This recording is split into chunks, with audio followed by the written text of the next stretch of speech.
Puwede ba na ang isang biro at pagkukunwari, mauwi sa totohanan at mauwi rin sa pag-ibig na walang hanggan? Naku, alam niyo na, nakangiti ang inyong Mamma Mia. Kaya naman, isang napakagandang kwento ang pagsasaluhan natin for today's video. And syempre, ang kwentong ito ay nakakakilig na para bang pupukaw sa mga nagagalit at natutulog yung mga damdamin ngayon. For sure, dahil sa dami ng issues sa Pilipinas ngayon, I'm sure na marami na rin kayong mga nararamdaman, naiisip na mga hindi magaganda. Kaya alisin muna natin yan kahit sandali lang, kahit 1 hour lang para sa kwentong ito.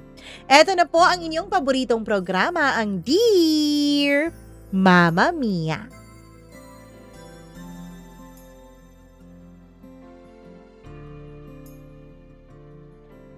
Minsan, sa buhay ng isang tao, meron talagang darating na susubok sa puso mo. Ikaw na lang ang magsasabi kung ito ay mananatili bang panaginip at pag-iisip o bibigyan mo ng katuparan at tatanggapin mo ng maluwag ang magandang kapalaran. Dear Mamma Mia, ako si Joy. 30 years old na ako ngayon, pero ang kwentong ibabahagi ko sa inyo ay nangyari nung nasa 20s pa lang ako. Kung tatanungin mo ako ngayon kung paano nagsimula ang gulo sa puso ko, sisimulan ko ang kwento sa isang simpleng Monday morning. Pero alam mo na, sa buhay, ang pinakasimple minsan ay nagiging komplikado sa isang iglap lang. Nagising ako noon sa tunog ng alarm ko. Isang matinis na beep na parang paalala na kahit ayoko, kailangan ko pa ring harapin ang mundo. Naka-dark gray ako na kurtina. Yun ang nakasara sa kwarto ko kaya ang liwanag ng umaga ay parang pilit lang na sumisilip sa aking bintana. Habang nagigising ay nararamdaman ko yung lamig ng kutsyon sa likod ko at yung panginginig ng katawan ko sa sobrang antok pa. Sabay tanaw sa ceiling habang iniisip kung paano nga ba ako napunta sa ganitong sitwasyon.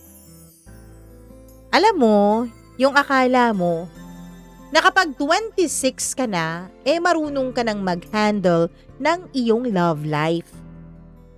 Pero heto ako, nakatambay sa maliit na studio unit sa Makati.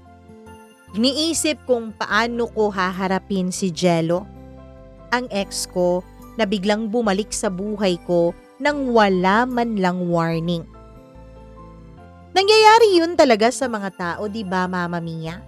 Yung akala mo tapos na ang isang chapter sa buhay mo, tapos biglang bumalik ang ex mo na may bago pang girlfriend na para bang wala ka na talagang halaga. At syempre, Mamma Mia, hindi ko naman po ipagkakaila. May halong konting selos pa rin kahit medyo okay na rin naman ako. Habang naglalakad ako papunta sa banyo ay napansin ko ang reflection ko sa salamin. Maganda pa rin naman ako. O baka bias lang talaga ang mata ko. May maliit na bag sa ilalim ng mata ko. Bunga ng ilang gabi ng kakaisip ko. Napansin ko rin ang pagka-stiff ng aking balikat at natanong ko ang sarili ko. O ano, Joy? Kaya mo pa bang magmahal? Pagkatapos kong mag-shower at maghanda ay umupo ako sa maliit na mesa ng kitchen para magkape. Ang aroma ng instant coffee ay bitter pero comforting. Parang siyang nagbabalik sa akin sa reality. Kailangan kong totally makapag-move on. At kailangan ko rin ng bagong plan para dito sa puso ko. Dito naman pumasok si Arlie, ang kaibigan kong matalik. Tumawag siya sa akin habang umiinom ako noon ng kape. "Oy Joy, kailangan kitang tulungan ha," sabi niya sa kabilang linya ng telepono. May halong excitement ang boses niya na para bang may pasorpresa. "Sa ano?" Tanong ko na medyo nagtataka na noon, Mama Mia. "May project ka sa love life mo," sabi niya na may tawa pa sa dulo ng linya. "Project?" Ulit ko na halos mabilaukan ng iniinom kong kape. "Yeah, fake project. Pero kailangan kita. Dapat may kilig, may drama, may Kyle," sabi niya. At yun ang huling bahagi na parang may spotlight sa pangalan. Si Kyle na noon ay 28 years old, matangkad, maayos, may ngiting parang kayang lumusot sa puso ng kahit na sinong babae. Hindi ko siya kilala ng personal noon. Kaibigan lang siya ni Arlie mula college. Pero nang makita ko siya sa cafe na nakasuot ng light blue na polo shirt at dark jeans, ay parang may nagsignal o parang may signal na nag-click agad sa utak ko. "Oh, eto na siguro yung main character ng story mo," sabi ko noon sa aking sarili. Si Arlie naman ay medyo nakangiti habang nag-e-explain.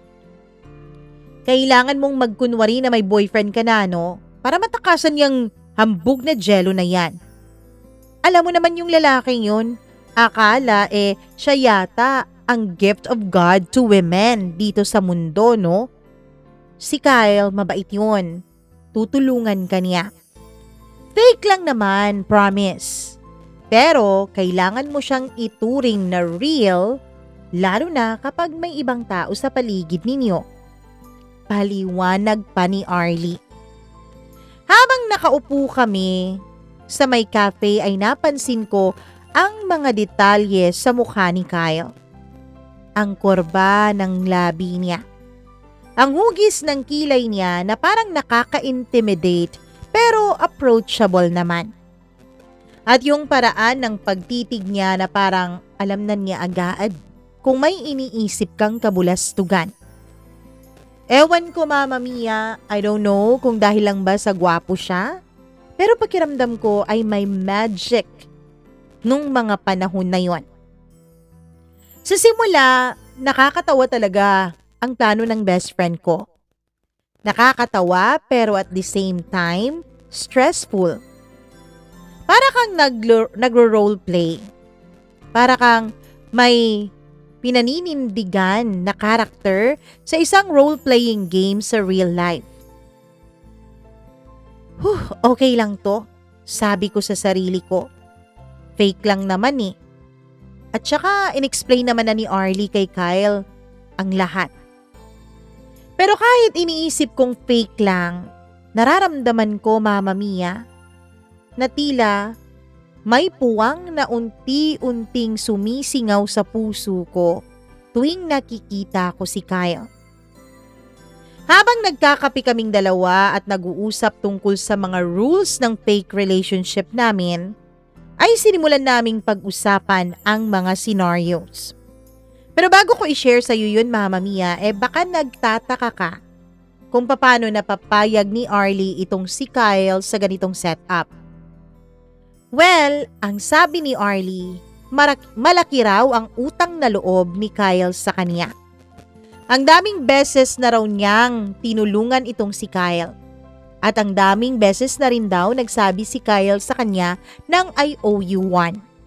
At noong nakita nga ni Arlie na best friend ko, ang paghihirap ng loob ko sa muling pagbabalik ng ex kong si Jello, ay naisip niya agad yung mga utang na loob ni Kyle sa kanya. At eto, ang ginamit niyang pansingil. Okay, back to the scenarios. Una, office drama. Paano kami magpapakita sa harap ng mga office mates ko? Pangalawa, family reunions. Paano namin ipapakita sa pamilya ko na seryoso kami? Na pamilya ko na dati ay botong-boto naman talaga kay Jello. Pangatlo, syempre, public hangouts. Para naman believable sa social media at sa mga mutual friends naming dalawa na there's something going on between us. Lahat ng ito ay parang training, pero may halong kilig moments na hindi ko maintindihan, Mama Mia. Halimbawa, habang ini-explain ni Kyle sa akin ang mga dapat naming gawin, accidentally ay nagkakadikit ang mga kamay namin sa mesa. Para bang may electric shock na dumaloy sa daliri ko. At alam kong naramdaman din niya yon. At doon may maliliit na thought na sumasagi sa isip ko. Uy Joy, fake lang to ha. Pero bakit parang gusto ko na mangyari talaga in real life? Ang senaryo namin para sa immersion, dapat ang aroma ng kape, ang scent ng sabon ni Kyle, fresh and subtle. Dapat yun, alam ko. Dapat alam ko rin kung ano ba ang mga paborito at hindi gusto ni Kyle. Dapat believable talaga na kami ay nagkakamabutihan na. Natapos ang araw ng pag-uusap namin ni Kyle na parang nasa isang roller coaster kami. Naglakad ako pa uwi sa studio ko. Inisip ang lahat ng nangyari. Ang fake relationship na bigla kong napasukan. Ang excitement na dala nito at ang hindi ko maipaliwanag na kilig sa bawat moment na kasama ko si Kyle. Dahil wala naman akong ibang mapagsabihan ng kilig ko, ang ginagawa ko, Mama Mia, ay nilalagay ko na lang sa journal ko ang lahat ng nararamdaman ko. Kinabukasan, nagising ako na may halo ng excitement at kaba. Para akong isang estudyante na magpe-perform sa stage for the first time. Pero ang script ay tungkol sa puso ko. Habang nag-aayos ako sa harap ng salamin, naramdaman ko ang biglang pagbilis ng heartbeat ko. Mas mabilis ito kaysa sa normal. At yung subconscious na awareness ko ay si Kyle ang naiisip ko, Mama Mia. Iniisip ko na bibisitahin nga pala niya ako sa office mamaya. Naglakad ako papuntang MRT, hawak ang maliit kong bag at iniisip kung ano nga ba yung mga rules and regulations na napag-usapan namin ni Kyle tungkol sa fake relationship namin. Number 1, hindi dapat mahalata ng mga office mates ko na peke lang ang relasyon naming dalawa. Number 2, always hold hands. Or dapat, close kaming dalawa lalo na kapag may mga tao sa aming paligid. Number 3, be comfortable. At dapat, natural lang ang bawat encounter. Ngunit kahit sinasadya kong controlled ang lahat, may halo na agad na kilig sa utak ko habang iniisip ko palang yun, Mama Mia. Halos napangiti ako sa sarili ko habang naiisip ang maliliit na incident kahapon sa cafe. Ang pagdikit ng mga daliri namin, yung electric shock na dumaloy sa kamay ko, na alam kong hindi naman talaga yun peke. Pagpasok ko sa opisina ay nagulat ako. Naroon na si Kyle, naka-white shirt at naka-khaki pants. Ready na for his performance. Nagulat ako kung bakit ang aga-aga niya. Nagbigay siya ng polite nod at ngiti sa akin. Pero yung tingin niya ay tila may halong intensity na mas matindi pa kesa sa lindol. Good morning, Joy. Bati niya na para bang hindi peke. Good morning, sagot ko. Medyo panatag pero alam kong may kulang na konting excitement dahil kulang na lang pandilatan niya ako ng mata. Hatid na kita sa loob ng office mo. Oo nga pala, Mama Mia. Magkatabi lang ang building na pinapasukan namin ni Kyle. Habang naglalakad kami papunta sa elevator ay nag-brush ang mga kamay namin sa door handle.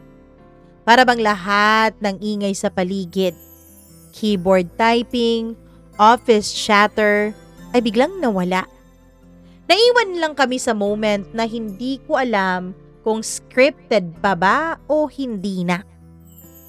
Sa elevator ay isang office mate ang lumapit at nagtanong, "Uy Joy, sino yung gwapong kasama mo?"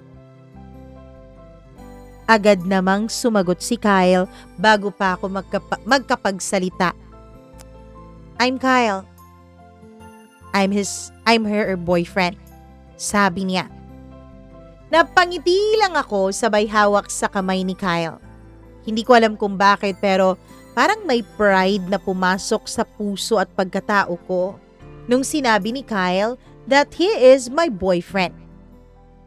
Pagkatapos ng trabaho ay nagpunta kami sa maliit na coffee shop na malapit lang din sa mga opisinang pinapasukan namin. Sa labas, malamig ang simoy ng hangin. At may halong amoy ng bagong lutong pandesal mula sa bakery sa kabilang street. "Okay, Joy, handa ka na ba?" Tanong ni Kyle habang umu-order kami ng cappuccino. "I'm ready, I guess," sagot ko na pilit nagkukunwaring confident. Habang nag-uusap kami tungkol sa office gossip at projects ko, may mga unscripted touches, Mama Mia. Yung pag-aabot niya ng stirrer sa table. Ang mga kamay namin ay hindi talaga naiiwasang magdikit. Yung pagkakaroon ng pagkakataon na maglakad kami sa parking lot na side by side. At naramdaman ko ang init ng katawan niya sa tabi ko. At sa loob ng isip ko, okay, fake lang to, Joy. Pero bakit parang gustong-gusto ko nang maging real? Pagdating ko sa bahay, umupo ako sa sofa at binuksan ang phone. Kakahiwalay pa lang namin may message na agad si Kyle sa akin. "Sana safe ka pa uwi. By the way, yung hair mo kanina, ang ganda." Hindi ko alam kung kilig ba ang dahilan kung bakit ako napangiti o medyo nahiya ako. Ilang sandali akong nag-isip kung anong ire-reply ko. "Thanks. Fake lang ba tayo o may parte na talaga sa'yo na sincere?" Joke lang," sabi ko. Hindi rin siya agad sumagot. Ngunit 5 minutes later, may parte sa akin na hindi na fake. Joke lang din. Nagulat ako, Mama Mia. Nakaramdam ako na biglang bumilis ang tibok ng puso ko. Parang nagka-electric shock ang puso ko, Mama Mia. But then again, may joke lang naman sa huli. Kinabukasan, habang nagtatrabaho kami ng mga kasamahan ko sa isang project presentation, ay nagkaroon ng minor accident. Tapos, Mama Mia, bigla-bigla dumating si Kyle sa opisina. Yun pala ay tinawagan siya ni Arlie. Sinabi ng best friend ko sa kanya ang tungkol sa minor incident ko. I mean, minor accident. Natapilok lang naman ng lola niyo. Pero etong si Kyle ay agad-agad naman nagpunta na para bang knight in shining armor, na para bang alalang-alalang boyfriend. Natapilok lang naman ako dahil hindi ko natansya yung pag-abot ko ng stapler. Nung hinawakan niya ang kamay ko at tinanong kung okay lang ba ako, ay nagkatinginan kami sa isa't isa. I don't know if imagination ko lang, pero pakiramdam ko ay nag-pause ng matagal ang lahat sa paligid ko. Hindi dahil sa discomfort, kundi dahil sa kilig. Hindi ko na naramdaman ang kumikirot kong paa dahil sa pagkakatapilok ko. Ang naramdaman ko na lamang ay ang libu-libong kuryenteng pumapasok at tila nagsasayawan sa puso ko. Hanggang sa isang office mate ko ang nag-comment, Uy, mukhang ang sweet nyo naman Kayo talaga? Ikaw Kyle, sumugod ka pa talaga dito mula sa kabilang building Ngumiti si Kyle at hinawakan ang kamay ko. Na para bang may unspoken agreement kaming dalawa. Nung tignan ko ang mga mata niya, pakiramdam ko ay parang sinasabi niya sa akin na play along ka lang. Habang nagtatapos ang araw, sinamahan ako ni Kyle na maglakad-lakad sa lobby papuntang parking lot. Dahil sabi niya ihahatid raw niya ako. Sa tabi ng elevator ay nadampot niya ang coat ko at inabot iyon sa akin. Ang init ng kamay niya, Mama Mia. Yung kamay niya ang mainit sa malamig na simoy ng hangin na para bang simbolo ng comfort at protection. Pagdating ko sa bahay, naupo ako sa bed. Iniisip ang buong araw. May halong excitement, guilt, at confusion sa utak ko. Ano ka ba naman, Joy? Bakit dalang-dala ka sa acting kanina? Fake lang yun, fake. Pero bakit parang para sa'yo totohanan na ang lahat ng yun? Habang sinusulat ko ang mga tanong na yun sa journal ko ay hindi ko maiwasang i-replay ang mga moments na nangyari sa amin sa araw na yun. Ang mga tinginan, ang mga pasimpleng hawakan, ang mga text messages na may halong flirty at sincere side na akala mo naman talaga ay may ibang nakakabasa.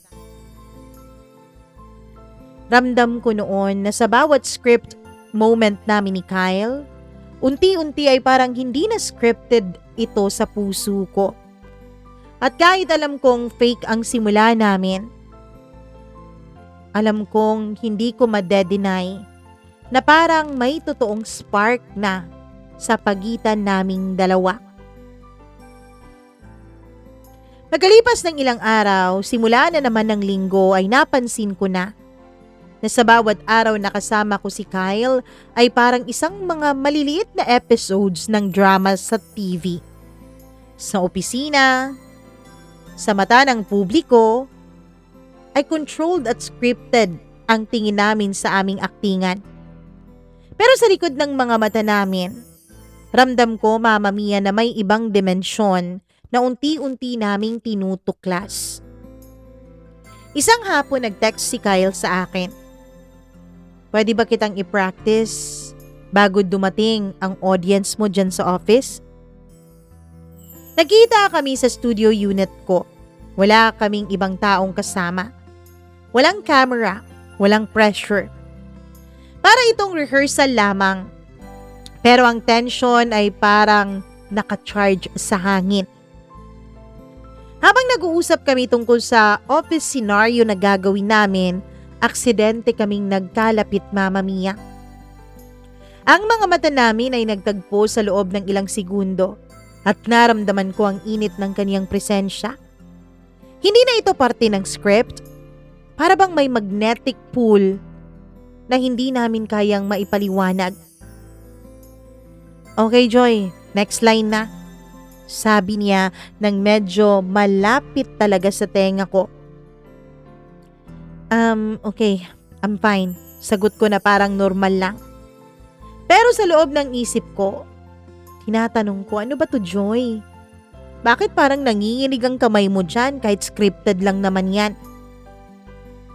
Habang nag-e-ensayo kami, Mama Mia, hawak niya ang notebook ko at aksidenteng nadikit ang mga kamay namin nung kukunin ko na ito mula sa kanya.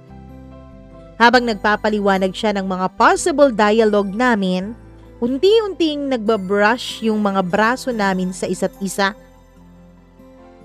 Parang tumigil ulit ang paligid. Nagkatinginan kami. At sa puso ko, Mama Mia, halos wala na akong ibang marinig kundi ang dugudong nito. Ang bilis-bilis at ang lakas-lakas ng tibok ng puso ko. Hindi na peke ang damdamin na ito. Hindi ko man gustong aminin, pero ramdam ko, Mama Mia. Ramdam ko na there's something really going on between me and Kyle. Pagkatapos ng pag-uusap namin ay nagpunta kami sa maliit na coffee shop. Dun lang din malapit sa studio ko. Mainit ang kape doon, may lamig ang hangin sa labas. At parang perfect contrast para sa moment na yun ng lahat. Alam mo Joy, to be honest, hindi ko aakalain na magiging ganito. Sabi niya. Humihinga siya ng malalim habang hawak-hawak ang mainit niya na coffee mug. Ganito? Anong ganito? Tanong ko na pilit pinapakasyual yung tone ko. Na sa bawat fake line natin, aaminin kong may parte sa akin na gustong maging real ito. Sagot niya habang nakatingin ng diretso sa mukha ko, Mama Mia. Hindi ko alam kung anong mararamdaman ko. Kilig ba? Takot? Excitement? Totoo ba tong sinasabi niya? Lumabas ba talaga to sa labi niya o imagination ko lang lahat? Yung tibok ng puso ko ay tila lumulundag-lundag na. At parang nagpapanik na at nagha-hyperventilate na ang sarili ko sa bawat salitang binibitawan ni Kyle. Pagbalik ko sa kondo ko ay naglagay ako sa journal ko. Hindi ko maintindihan. Fake lang dapat to eh. Pero bawat tawa, bawat pagdidikit ng balat naming dalawa, bawat text niya ay para bang sinasabi ng puso ko na may totoo na akong nararamdaman kay Kyle. Na para bang hindi ko na lang ito basta-basta ginagawa para maisip ni Jello na kaya ko siyang palitan agad gaya ng ginawa niya sa akin.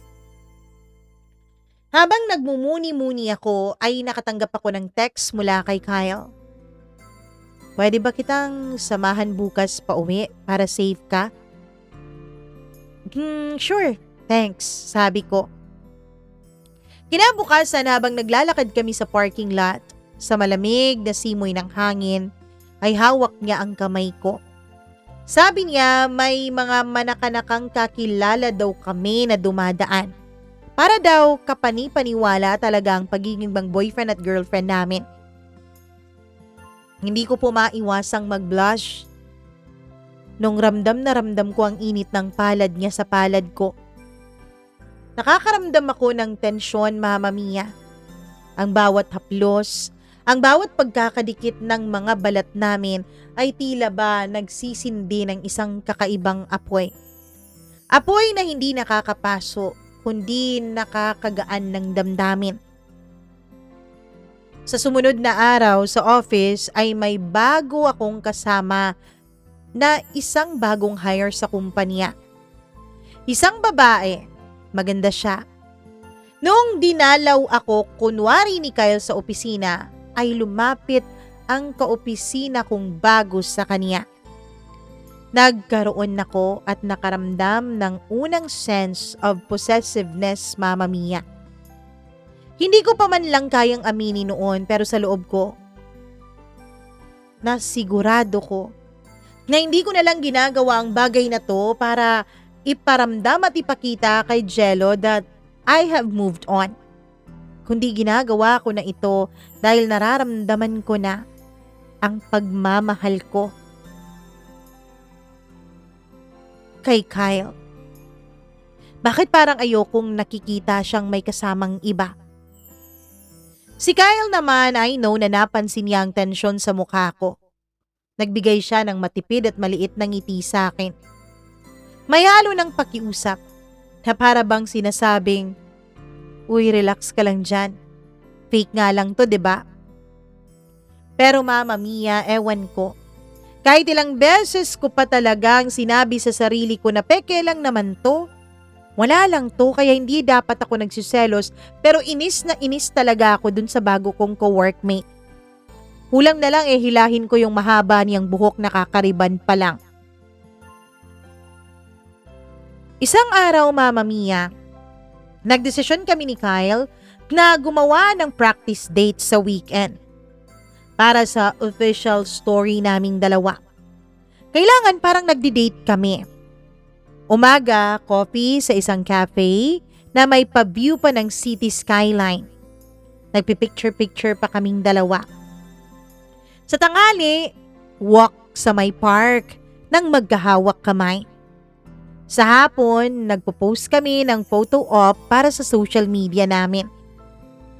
Habang naglalakad kami sa park, aksidenteng nadulas ako at agad nga akong hinawakan sa aking balikat. Hindi ako nakatingin sa kanya pero ramdam kong parang nanginginig ang katawan ko. Parang may lindol sa loob ng katawan ko na ako lang ang nakakaramdam. Ano ka ba, Joy? Fake lang dapat, di ba? Bakit parang ganyan na ang eksena mo? Bakit parang mas matindi yata yung kilig na nararamdaman mo ngayon kay Kyle kesa nung kayo pang dalawa ni Jello? Sa gabi, Mama Mia, habang nakaupo ako sa balcony ng studio ko ay iniisip ko ang lahat ng nangyari. Yung pag-uusap naming dalawa, yung tawanan namin na unti-unti ay hindi na nagiging fake kundi nagiging totohanan na. Dati lumilingon-lingon pa kami sa paligid namin kapag nag-uusap kami. At kapag may nakita kaming pamilyar na mukha, tumatawa at naglalandian kami.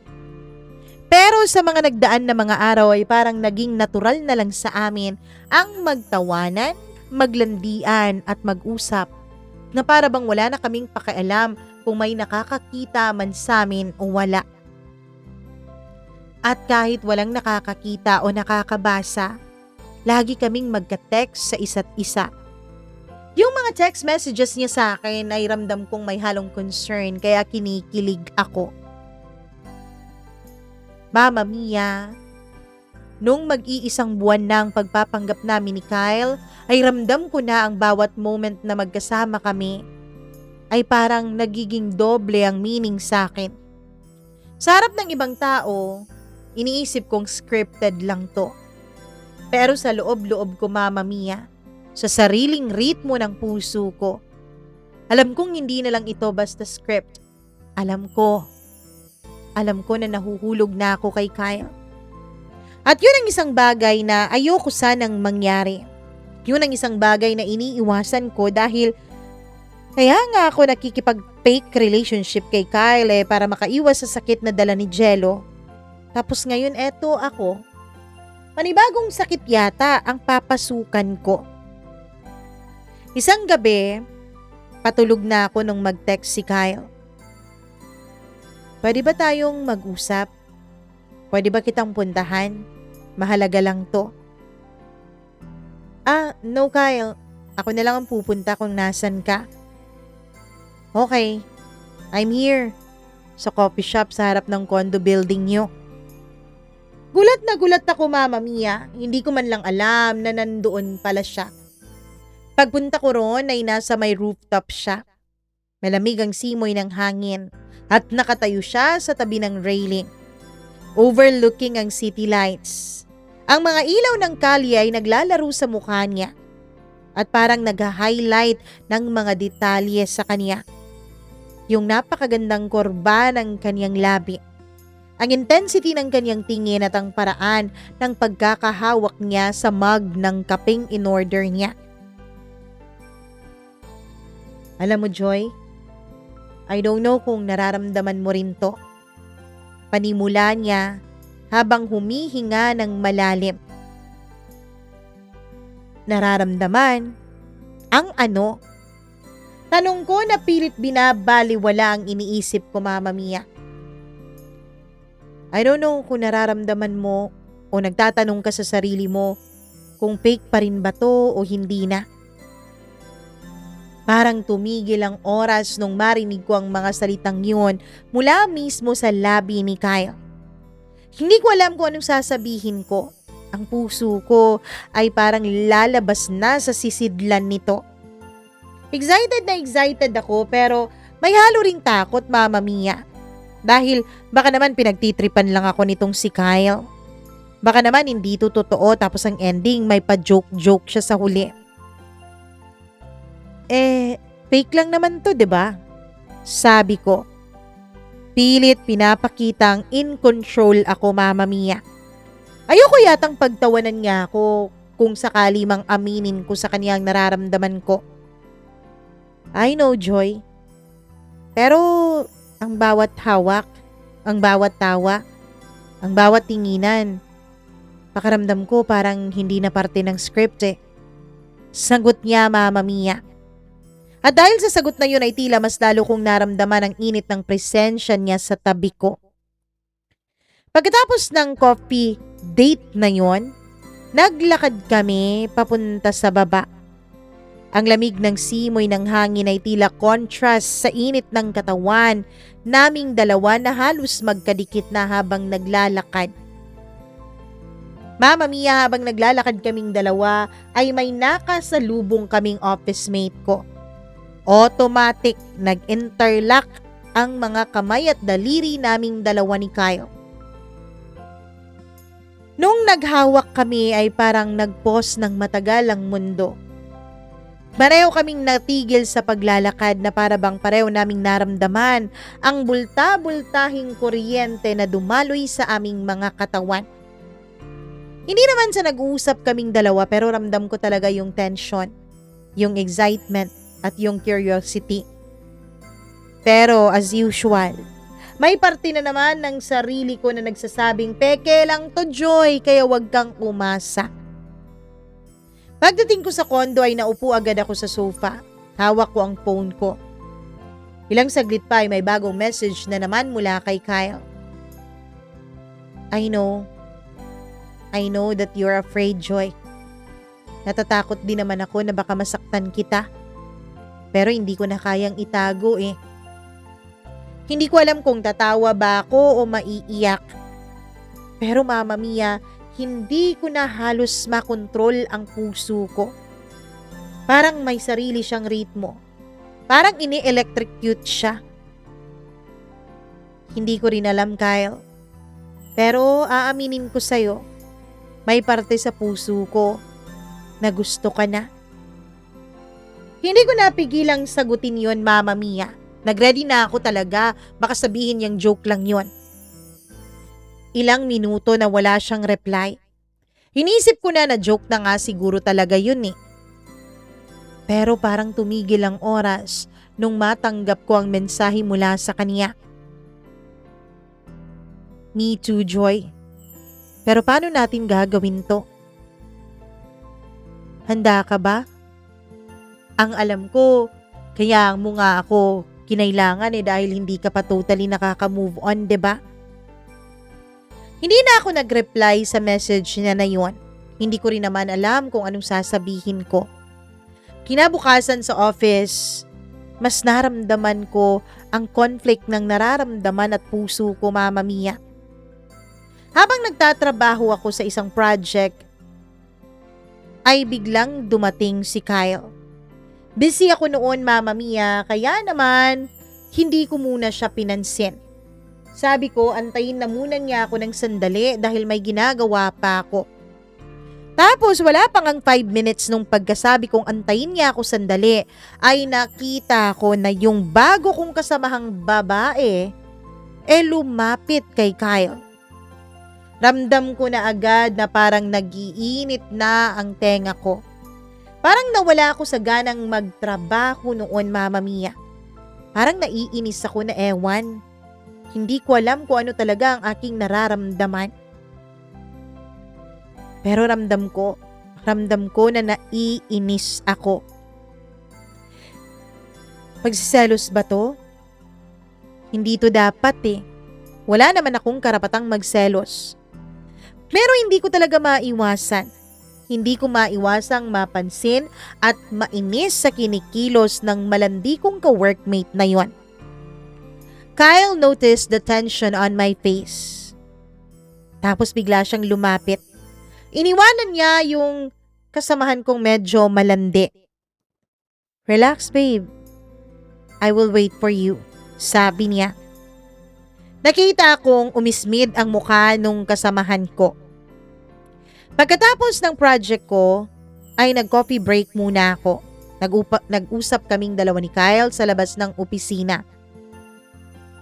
Kyle, paano kung may iba namang nararapat at nababagay sa'yo? Tanong ko sa medyo nanginginig pang boses. Anong ibang nararapat? Anong ibang nababagay? Wala na. Sa totoo lang, Joy, Ang gusto ko lang ay maging totoo tayong dalawa sa isa't isa. Habang nagsasalita siya, hawak ang kamay ko, ay unti-unting lumiliit ang distansya sa pagitan naming dalawa, Mama Mia. Ang simpleng pagkakahawak niya lang sa kamay ko ay parang nagbukas ng isang floodgate sa damdamin ko. Hindi ako mapakali. Hindi ko alam kung anong uunahin ko. Yung init ba ng pakiramdam ko? Yung puso ko bang tumatalon-talon na sa tuwa? O yung labi kong hindi mapigilan ng pagngiti? Alam ko, Mama Mia. Alam ko na medyo risky ang gagawin naming dalawa ni Kyle. Pero sabi naman namin, let's see kung saan kami dadalhin ng aming pagpapanggap dalawa. Pagdating ko sa bahay ay naupo ako sa kama. Iniisip ang lahat ng mga nangyari. Iniisip ko ang lahat ng mga actions ni Kyle. Kung talaga bang totoo ito o hindi. Dahil sa gwapo ni Kyle, I know na marami ang nagkakandara pa sa kanya, Mama Mia. Yes, I know, maganda rin naman ako. Pero hindi ako kasing ganda ng mga ex-girlfriends ni Kyle. And yes, oo. Ni-research ko na. Nang stalk na ako. Kasi nga, nakakaramdam na ako ng kakaiba eh. Kaya ni-research ko na talaga kung ano ba itong nararamdaman ko. Ni-research ko na rin ang tungkol sa past ni Kyle. And mind you, Mama Mia, yung mga exes niya, yung mga ex-girlfriends niya, ang gaganda, ang tatangkad, parang mga modelo. Tapos ako, 5 flat? Medyo may pagka-chubby pa. Maganda din naman ako, pero kung ikukumpara sa kanila, di hamak na parang kasambahay ako kung titignan eh. Hindi ako papantay sa ganda ng mga ex ni Kyle. At yun ang dahilan kung bakit ako nai-insecure, sa totoo lang, Mama Mia. Yun ang dahilan kung bakit naiisip ko na baka binibiro lang talaga ako ni Kyle. Baka wala naman talaga siyang nararamdaman sa akin. Ang totoo niyan, Mama Mia, pati nga si Jello na ex ko, hindi makapaniwala that I'm dating Kyle. I'm dating someone like Kyle. Hindi siya makapaniwala na ang boyfriend ko ay di hamak na 10 times mas pogi, 10 times na mas ma-appeal kaysa sa kanya. Kaya minsan nakikita ko ang medyo pangungut siya sa kanyang mga mata kapag nagkikita kaming dalawa. Pero nakikita ko rin ang inggit sa mga mata ng present girlfriend niya. Pati na rin ng konting pangmamaliit ni Jello sa sarili niya. Pero Mama Mia, lingid sa kanilang kaalaman, kapag mag-isa lang ako sa bahay, ako naman ang nangliliit sa sarili ko. Habang tinititigan ko ang mga pictures ng exes ni Kyle. Lagi kong pinapaalala sa sarili ko, kung ang mga babaeng iyon, hindi nagtagal ang relationship with Kyle, ako pa kaya? 'Di ba? So maghunos dili ka dyan, Joy, kung ayaw mong panibagong heartbreak na naman ang dadaanan mo. Sa gabing yun, Mama Mia, nag-text siya sa akin. I know na mag-overtime ka bukas gaya ng sabi mo. Pero pwede ba kitang samahan sa late night work mo sa office? Promise, makakapag-focus ka. Di naman kita gagalawin. Di rin kita estorbuhin. Pagdating ko sa office, tahimik ang buong building. Ang lamig ng aircon at ang glow ng fluorescent lights ay nagbibigay ng intimate na setting. Oo, Mama Mia, pinayagan kong pumunta doon si Kyle. Wala rin namang CCTV ang office. Tapos, friend naman na ni Kyle yung gwardiya doon. At alam naman na ng lahat na boyfriend ko siya, kaya okay na siyang magpunta doon sa opisina. Minagmamasdan niya ako, ramdam ko, habang nagtatrabaho ako. Habang Nilalagay ko ang sarili ko sa sobrang focus sa pagtatrabaho ay unti-unti kong nararamdaman ang paglapit niya sa akin. Habang nag-check, kunwari ng mga documents na natapos ko nang gawin. Naramdaman ko agad ang init ng kaniyang katawan kahit may distansya pa naman sa pagitan naming dalawa. I don't know kung maniniwala kayo pero ganun talaga ang naramdaman ko eh. At habang malambot ang boses niya, habang tinitingnan-tignan niya ang mga calculations at nagtatanong sa akin, ay naramdaman ko, Mama Mia, na tila ba tumitigil na naman ang mundo sa pagitan naming dalawa. Hanggang sa habang nagtatype ako ay inabot niya ang lapis o paperclip yata yun na nasa tabi ng kamay ko. Hindi ko na maaalala. Basta nagdikit ang mga kamay naming dalawa. Eto na naman yung magnet. Hindi na naman namin napigilan. Nagkatitigan kami. Hinaplos niya ang kamay ko ng saglit. Tapos bigla kaming naghiwalay na para bang nagising kami sa isang katotohanan. Kinabukasan, dahil walang pasok, nagpunta kami sa favorite coffee shop namin. Isang small, cozy cafe na malapit lang din naman sa opisina. Habang nag-uusap kami tungkol dun sa ginagawa kong project, ay aksidenteng nahawakan niya ang braso ko habang kinukuha niya yung pakete ng sugar. Ang simpleng pagkakahawak niya na yon ay nag-iwan ng tingling sensation sa buong katawan ko. Napansin ni Kyle ang reaksyon ko, Mama Mia. At nakita ko na parang may subtle na panunukso sa kanyang ngiti para sa akin. Uy, baka mamatay ka na dyan ha, parang tumigil ka na sa paghinga eh. Ha? Hindi naman, sabi ko. Pero ang totoo, tama siya. Natigil nga ang paghinga ko nung naglapit ang mga katawan naming dalawa, Mama Mia. Lumipas pa ang mga araw. Hindi na namin pinag-usapan ni Kyle ang tungkol sa pagiging fake relationship o fake lovers naming dalawa. Basta hinahayaan na lang namin na lumipas ang araw. Hinahayaan na lang namin na dumaan ang mga sandali. Wala na kaming ibang iniisip noon, kundi hayaan ang aming mga sarili. Hanggang sa, Mama Mia, lumipas pa ang maraming araw na parang natural na ang paglalapit naming dalawa ni Kyle. Hindi gaya dati na kailangan pa naming pag-usapan ng mga senaryo, ang kunwari mga nakakakilig na moments. Ngayon ay parang natural na lang siya na dumadating sa amin. Siguro dahil ganun talaga. Kapag medyo nasasanay na kayo, nasasanay na rin ang katawan nyo sa isa't isa. Pero Mama Mia, parang wala nang paalamanan sa aming dalawa. Minsan bigla-bigla na lang niya akong inaakbayan at niyayakap. Ako naman yumayakap na rin sa kanya pabalik. Lalo pat kapag nakikita akong may ibang mga taong nakatingin sa amin. Yung iba ay kinikilig sa amin, pero yung iba naman ay tila tumataas ang kilay. Ang sabi kasi nila dati, hindi rin daw magtatagal ang relationship namin. Ang sabi kasi nila, Mama Mia, hindi daw ako nababagay kay Kyle. Wala naman akong pakialam noon kung hindi magtatagal yung fake relationship namin. Kaya lang, tumagal kami ng halos 3 buwan na noon. At medyo tumataas na ang kilay nila. Tapos nakikita pa nila na sweet kami ni Kyle sa isa't isa kahit lumipas pa ang ilang buwan. Hanggang isang gabi habang nagkakape kami dun sa terrace ng kondo ko, ay tahimik na noon ang paligid. Lumapit si Kyle sa akin. Hawak ang kape sa kanyang 2 kamay. Tinignan niya ako.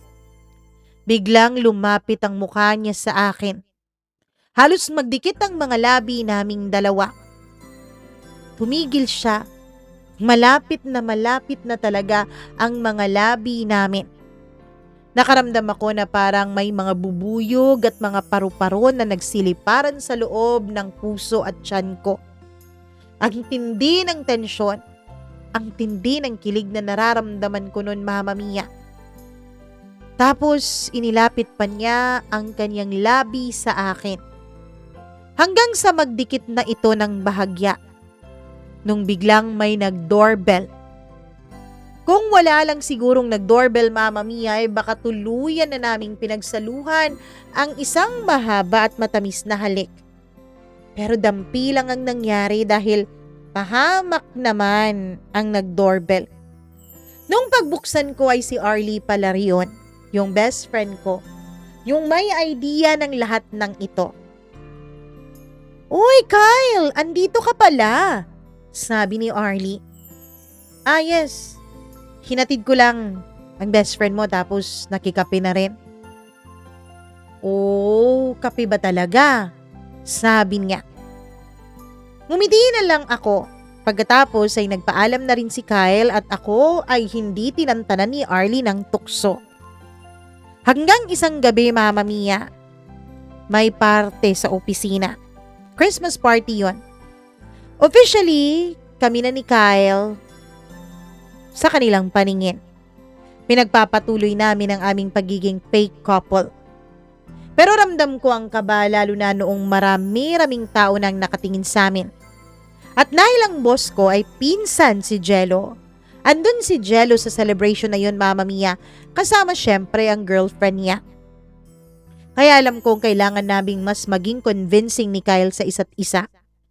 Pagpasok namin ay may mga office mates na akong nagkatinginan at nagbubulungan. Ang sweet talaga ni Joy at ni Kyle, ano? Alam mo, parang magtatagal talaga silang dalawa. At nung magtatagal, di yan magtatagal, ano? Kita mo ba yan si Joy? Di bagay kay Kyle yan. Ang daming magagandang ex ni Kyle. Pero agad nag-step in si Kyle nung narinig niya ang mga sinasabi ng iba. Magtatagal talaga kami ni Joy because I love her. Tapos lumapit pa si Jello. "Wow, Joy! May boyfriend ka na pala." "Yes, pare. Joy and I are together. Matagal na, magpa 5 months na," sabi ni Kyle. Sa loob ko ay nakaramdam ako ng magkahalong pride at kilig. Hindi ko lang ma-deny, Mama Mia, na sa unang pagkakataon, ramdam ko ang kakaibang proteksyon ni Kyle sa akin. Pagkatapos ng confrontation na yun sa office party ay umakyat kami sa terrace para magpahinga. Tahimik ang paligid. Tapos doon, Mama Mia, doon ay lumapit si Kyle sa akin. Kinabig niya ako. Tinitigan sa mga mata ko. Hinawakan niya ang mukha ko ng dahan-dahan. Pagkatapos ay bigla niyang tinawid ang pagitan ng aming mga labi. And yes, Mama Mia, that night, under the gaze of the stars, Kyle kissed me. Hinalikan niya ako. Malalim ang halik na yon. Hindi ko alam, pero gumaganti ako sa halik na yon. Pagkatlipas ng ilang minuto, matapos ang halik ay inayos namin ang aming mga sarili. Hinawakan ni Kyle ang kamay ko. "Come on, let's go back to the party." At bumalik nga kami sa party sa opisina. Nag-enjoy talaga kami sa party na yon. Walang nagtatanong. Hindi ko rin tinatanong kay Kyle kung ano ba talaga kaming dalawa at hinayaan ko lang na i-enjoy namin ang gabing yon. Habang pabalik na sa kondo ko ay tahimik na kami sa loob ng kotse ni Kyle. Ang lamig ng aircon. Hanggang sa nagsalita siya. "Gusto na kita, Joy." Hindi ko alam kung sapat na ba ang pagkagusto na to para matawag na pagmamahal. Dahil nagsimula tayo sa peke, I want to be honest with you. I like you. But I don't know if I love you na. Hindi ko alam pero nakaramdam ako ng saya at sakit sa dibdib ko at the same time. Saya dahil gusto ko ng taong gusto ko. Pero sakit, lalo pat sinabi niya sa akin na hindi siya sure kung ang nararamdaman niya ay papunta na ba sa pagmamahal, pupunta ba sa pagmamahal, o pagmamahal na ba. Gusto rin kita, Kyle. And also, hindi ko alam kung nadadala lang ba ako sa fake acting nating dalawa o dahil ba gusto talaga kita. Hinawakan niya ang kamay ko buong biyahe. Tinitigan niya ako paminsan-minsan, lalo na kapag nakakadaan kami ng stoplight. Tapos sabi niya sa akin, let's take one day at a time. Enjoy lang natin to, kung anong meron tayo. Kinabukasan matapos ang unang halik namin ay nagdesisyon kaming magkaroon ng weekend together. Walang script, walang audience. Kasi Mama Mia, bakasyon na noon sa trabaho. Meron kasi kaming 1 week na walang pasok, lalo na kapag Christmas season. Naglakad kami sa dalampasigan kung saan kami nag-check-in sa isang resort. Don't get me wrong ha, magkaiba po ang kwartong kinuha namin. Magkahawak kamay kaming dalawa. Pero ngayon, kahit na wala kaming ibang kakilala, kahit na walang ibang pwedeng makakita sa aming dalawa, ay komportable kaming magkahawak kamay na para bang natural lang. Napansin ko ang paraan ng pagngiti niya sa akin. At hindi ko po maiwasang mag-init ang aking pisngi at mag-blush. Parang sobrang surreal, sabi ko. Parang hindi totoo habang tinitignan ko ang paligid. Alam ko, Joy. Alam ko, pero totoo na to. Sabi niya habang hawak ang kamay ko ng mas mahigpit. Ang dami naming ginawa, Mama Mia. Ang dami naming pinag-usapan dalawa. Hanggang sa pagbalik namin sa opisina, hindi ko alam na yung journal ko ay nasali ko pala sa mga dinala ko nung busy ako sa isang malaking client sa office namin. At may nakakita sa journal ko. Yung bagong kasamahan ko sa trabaho, yung lumalandi kay Kyle. At ewan ko ba pero parang wala siyang pake sa private property ng iba. Binuksan niya yung journal ko at binasa niya yon, Mama Mia. Kaya nung pumasok ulit ako sa opisina, ay pinagtatawanan at pinagtitinginan na ako. Sinabi na pala niya ang tungkol sa journal ko. Sinabi na pala niya sa lahat na peke lang ang relationship namin ni Kyle. Kaya tuloy, kahit hindi naman ako tahasang binubuli ng mga kasamahan ko, iba ang tingin nila sa akin. Umiyak ako ng umiyak noon, Mama Mia, sa loob ng CR. Sakto naman na tumawag si Kyle dahil magla-lunch na. Sabay tayong mag-lunch, sabi niya nung sinagot ko yung tawag niya. Nung nagsalita ako ay napansin niyang umiiyak ako. What happened? Anong nangyari? Dun sinabi ko sa kanya sa pagitan ng aking pag-iyak ang pagkakatuklas ng peking relasyon naming dalawa na siyang naging dahilan kung bakit napahiya ako sa opisina. Umiyak pa rin ako sa banyo buong lunch break. Hindi ako lumabas. Hindi ako nakaramdam ng gutom. Nung tapos na ang lunch break wala akong choice kundi ang lumabas. Nag-shade ako ng makapal para hindi nila makitang naiiyak pa rin ako. Pero paglabas ko ay nagulat ako, Mama Mia. Dahil may mga bouquet of flowers. Tapos andun pa si Kyle. Nung nakita niya ako, ay tsaka niya ako nilapitan at hinalikan ng mariin sa harap ng maraming tao. Yes, maybe Joy and I started at the wrong foot. Started being fake couple. But nothing is fake between us. Hindi peke ang nararamdaman namin sa isa't isa. We may started as a fake couple, but now, totoo kami sa isa't isa. At para patunayan ko sa inyong totoo kami, eto, sabi niya at muli pa akong siniil ng halik. Pagkatapos nun ay nagpaalam pa sa boss ko itong si Kyle para mag-half day ako. Mama Mia, pinakilala ko ni Kyle sa kanyang mga magulang sa araw din na yon. At kinabukasan, pinakilala ko rin siya sa mga magulang ko. Meron pa rin mga hindi naniniwala doon sa office pagkatapos ng big reveal na yon tungkol sa relationship namin. Ang sabi nila, pinaninindigan lang daw namin yung peke naming relasyon para hindi daw ako mapahiya. Pero wala na akong naging pakialam. Hinayaan ko na sila sa kung ano ang gusto nilang isipin. Hinayaan ko na sila kung anong gusto nilang sabihin. Hanggang sa lumipas pa ang 2 taon sa relationship namin ni Kyle. Hindi perfect, Mama Mia. May mga pagkakataon na nag-aaway pa rin kaming dalawa. Selusan. Siyempre ako, selosa ako eh. Tapos ang gwapo pa ng boyfriend ko. Pero pinatunayan naman sa akin ni Kyle that he is nothing like Jello. Hindi niya ako ipagpapalit kahit kanino. And to prove that, on our 2nd anniversary, ay nag-propose siya sa akin ng kasal. And yes, Mama Mia, kahit kabago-bago pa lang namin at 2 years pa lang kami, ay agad naman akong umoo. 1 taon lang matapos ang kasal namin ay nabuntis agad ako ni Kyle.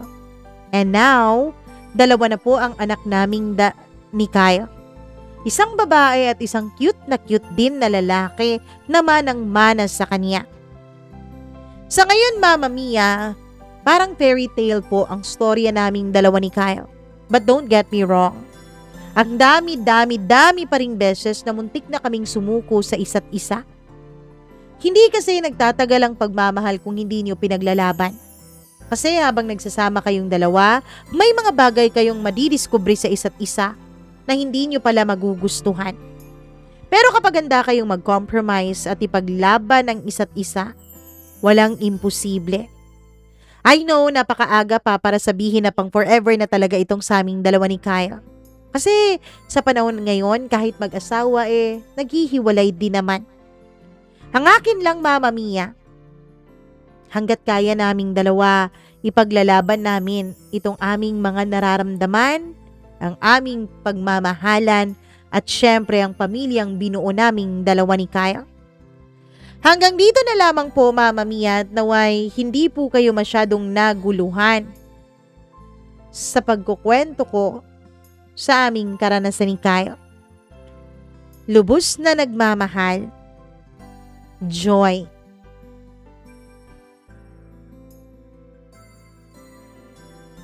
Joy to the world, the Lord. Grabe naman. Oo, nakakakilig para akong nanonood ng movie. Ganon din ba ang pakiramdam nyo? Parang yung mga nagpapanggap tapos nagiging makatotohanan. Totoo palang nangyayari yun sa totoong buhay, Anyways, congratulations to you, Kyle, and to you, Joy. Wala talaga sa itsura ang pagmamahal. Kita mo nga kahit Ellen Adarna na niloko pa. Kita mo nga kahit ang gaganda na, perpekto na, mayaman pa, niloloko pa, 'di ba? So wala sa ganda 'yan. Nasa pagpili ng taong totoo mong mamahalin at totoo ring mamahalin ka. Nasa pagpili yan ng matinong tao, matinong babae, matinong lalaki, basta matinong partner. So, kapag naghanap po kayo ng matino at pang forever na partner, please i-skip nyo na yung muka, i-skip nyo na yung itsura. Kasi kadalasan dyan tayo sumasablay Dahil minsan, yung mga gumagawa ng mga kademonyuhan, yung mga mukhang anghel. Kaya, ganun. Anyways, maraming salamat sa iyo, Joy, at sa inyo ni Kyle sa pagbabahagi ng napakaganda at nakakakilig niyong love story yung dalawa.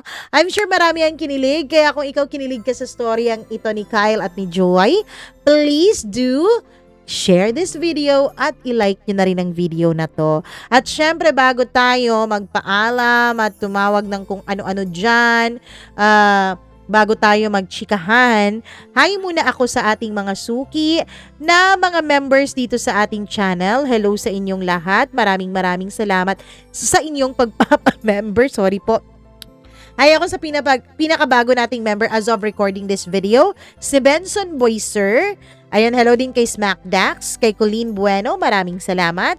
Kay Freaky, kay Mila Raduban, kay Maureen Tugab, kay Maria Elena Abe, kay Dayan Martinez, kay Evelyn Kawit, kay Easy Gale, at syempre kay Gimaras Girl. Thank you very much sa walang sawa ninyong pagsuporta at pagmamahal sa channel natin. At syempre, speaking of suporta at pagmamahal, meron ding sumusuporta at nagmamahal sa atin na kahit hindi nagpapamember, araw-araw naman talagang nanonood at hindi nagsiskip ng ads. Maraming salamat. Noemi Badon! Hi, Noemi! Bakit ngayon ko lang nabasa tong pangalan mo? Baka ngayon ka lang nag-comment, O baka hindi ko lang talaga nasasaktuhan yung pangalan mo. Hi din ako kay Viva OFW, kay Aksaheliana, kay May Marie Bornales, maraming salamat sa'yo. Leilena Sison, thank you very much. Mr. Maharlika, hi sa'yo. Hi din ako kay Charlene Baklohan. Hello, Charlene. Hi din kay Julieta Stralubio. Maraming salamat sa pagmamahal ninyo. Hi din ako kay Ana Jane. Maraming salamat sa panonood. Kay Ashley 1212 or Ashley. Tama ba? Hi din ako kay Arlene Tan. Maraming salamat, Arlene Tan. Hello din kay Jaime Bicumong, maraming thank you Ma'am Judith McGovern, and to her husband, thank you very much. Ellie Nalin, maraming salamat. Ed Santos, hello din ako kay Ray, maraming thank you Ray. Kay Ruby Ramos, kay Jennifer Tambis, maraming salamat. Kay Papi Cholo, thank you very much Papi Cholo. Hi din ako sa kay Blenda Cruz. Maraming thank you. At kay Jelay Sevilla. Sa lahat ng nanonood at nakikinig sa atin, thank you. Kung meron po kayong nakikitang video ngayon, ibig sabihin, tumagal pa yung ating SD card. Kung wala na, ibig sabihin, ay namatay na habang nagre-record ako. Anyway, sa inyong lahat na nanonood at nakikinig sa atin, maraming thank you. Kung meron po kayong sarili ninyong kwento, please do not hesitate to share that to us. Email lamang po kayo, mamamia.cdo0317@gmail.com. At sa mga nanonood at nagmamahal sa atin, I love you all so much. Please subscribe to this channel bilang pamasko nyo na lang sa akin at pa-birthday. Dahil less than a month na lang, birthday ko na. So, yun. So, diba, pamasko at pa-birthday nyo na rin. Paki-subscribe ng channel na to. At kung tapos na kayong mag-subscribe, paki-share naman ito sa inyong mga kakilala at mga mahal sa buhay. I love you all. Mwah! Ingat po kayo. Ako si Mama Mia. Hanggang sa susunod nating pagkikita. Advance Merry Christmas because today is December 7. So, ano na? 'Di ba? Ilang araw na lang. So, kung 21 is 14 days, plus 4, 18 days na lang. Nako, 18 days na lang Christmas na, kaya maligayang Pasko sa inyong lahat. Mwah, mwah, mwah. I love you all. Bye! Ingat!